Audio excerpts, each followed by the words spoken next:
Hello there, welcome to the Saroy channel. I'm so glad you've joined me tonight. You are so welcome. I love you guys. I love anybody that loves or has an interest in Bigfoot. I know we're a rare kind of human being, but we all stand together in our fascination for this creature. And it's so nice to know that there are people out there just like me who feel exactly the same way as I do about the hairy beast. Why we have this fascination, I have no idea. But I just continue to be fascinated, and I'm so glad that you do too. So we've got a lovely story tonight, and make sure you sign up for my channel because I'll be so glad if you do. Let's get started. I know you're going to enjoy the story. Dear Sarah and all your listeners, my Bigfoot encounter happened when I took on an investigation for a client of mine. You see, I'm a private investigator, and I take on all kinds of cases for people.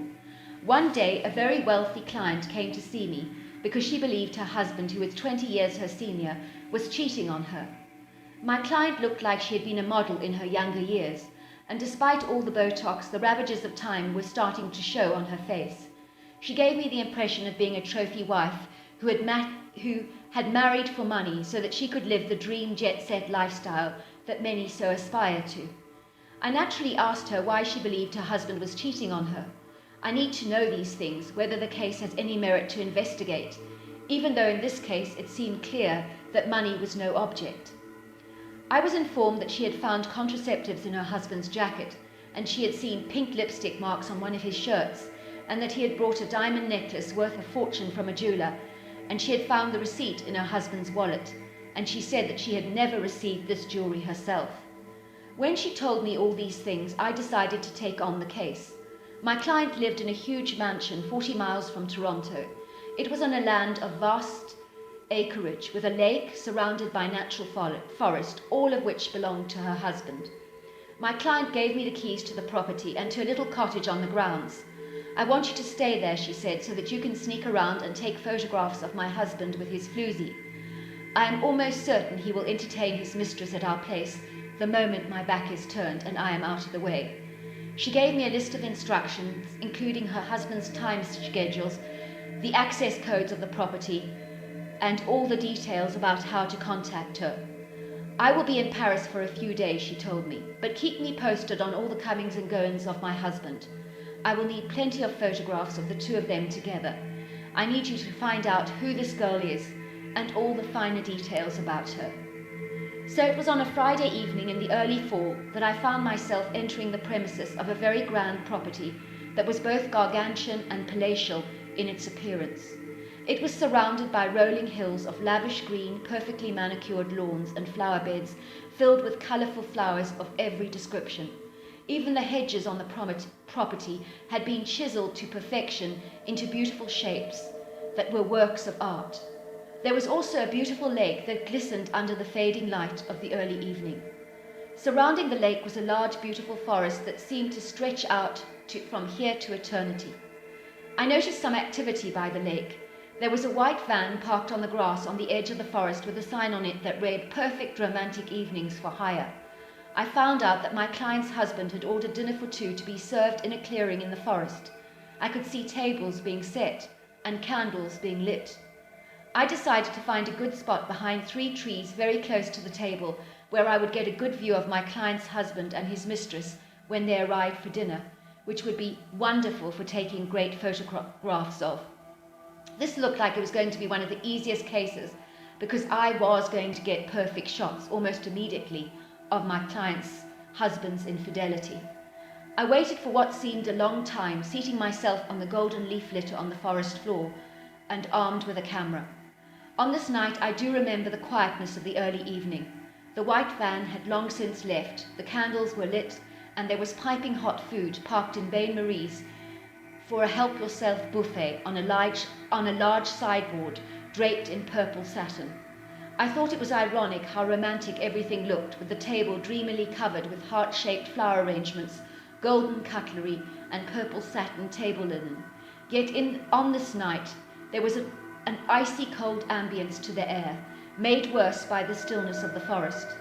There were no crickets singing and no animal sounds, and I could instinctively feel as if something was not quite right.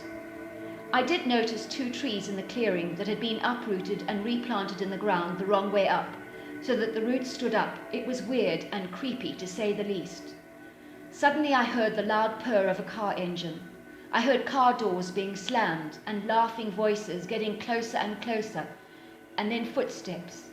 And then they were there, close to the clearing.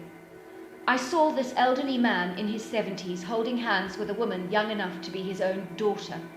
The young woman reminded me of my client, but only a much younger version of her. The couple embraced, and I took a couple of photographs of them kissing passionately, and they were so caught up in that romantic moment that they did not see or hear me. It was not long before the couple were drinking champagne and tucking heartily into a beautiful meal, when suddenly there was a heavy sound galloping through the woods, like a horse and carriage. I suddenly felt my hackles rise, and my heart almost missed a beat. What the heck is going on, I wondered. Suddenly the thundering, galloping sound continued, and then I heard a loud snap, and then more snaps, and a large branch snap, and then I saw him. He stood in front of the table where the couple were sitting, and they were both screaming in terror. The creature's eyes were like blazing red saucers, and they were filled with rage. He looked like the devil had summoned his monstrous workforce from the depths of hell, as this creature was blacker than the blackest black, and darker than the darkest dark. It stood at 8 feet on 2 large legs and was as wide as it was tall.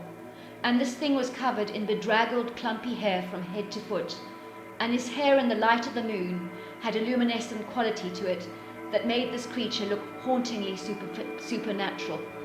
It let out a menacing roar, curling its mouth back to reveal huge, glistening white teeth, and the noise that he made shattered the crystal glasses on the table, and was so frightening that even a lion would have felt intimidated by this thing.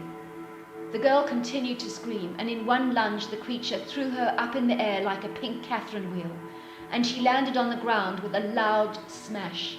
I was almost certain the girl was dead, because she lay there in a motionless bundle on the forest floor.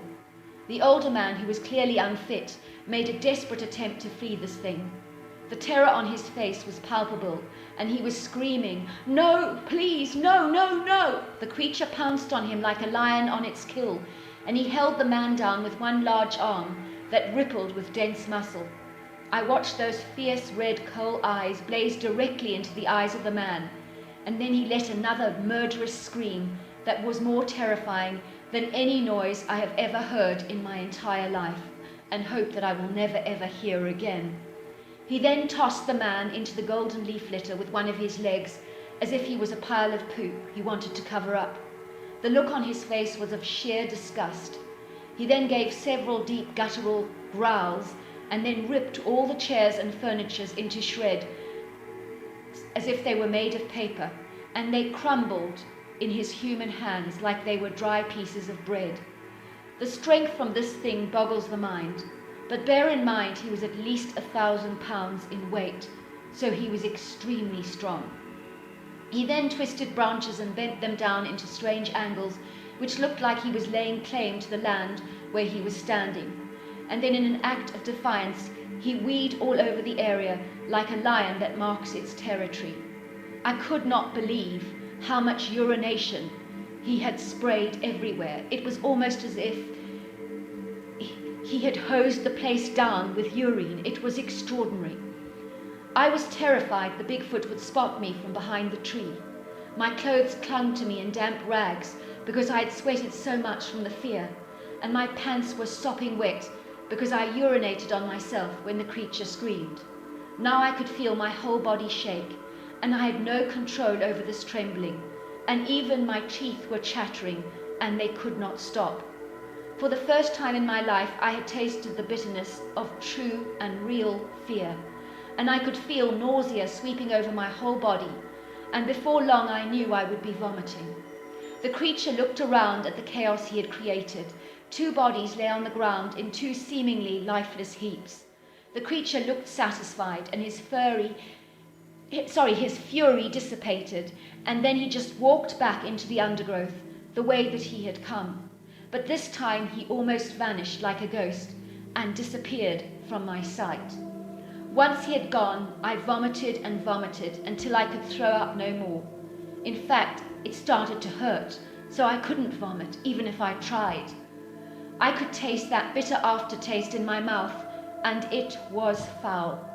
I phoned the emergency services immediately and said that 2 people had been attacked by a bear. In my profession, I will never ever admit to seeing a Bigfoot, but you mark my words that that is what I saw without a doubt in my mind. I am only relieved that he never saw me. The girl was taken to hospital and had multiple injuries and many surgeries. I gather she received such a thumping on her head that she completely lost her memory and did not even remember her own name or who her parents were. As for my client's husband, he was in hospital for over a year because he sustained multiple injuries. Sadly, he became an alcoholic and has been in treatment many times to overcome his addiction. I believe the trauma of his Bigfoot encounter drove him to drink.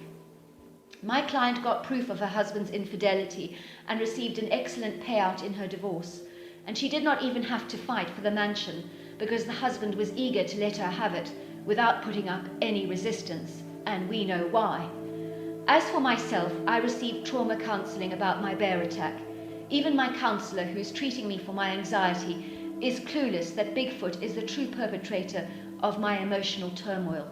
Truly, this was the worst case I have ever taken on in my life, a price that was quite frankly too high a cost to pay as far as I am concerned. I hope your listeners found my story of interest. That was a fascinating story. Until next time, good night and goodbye.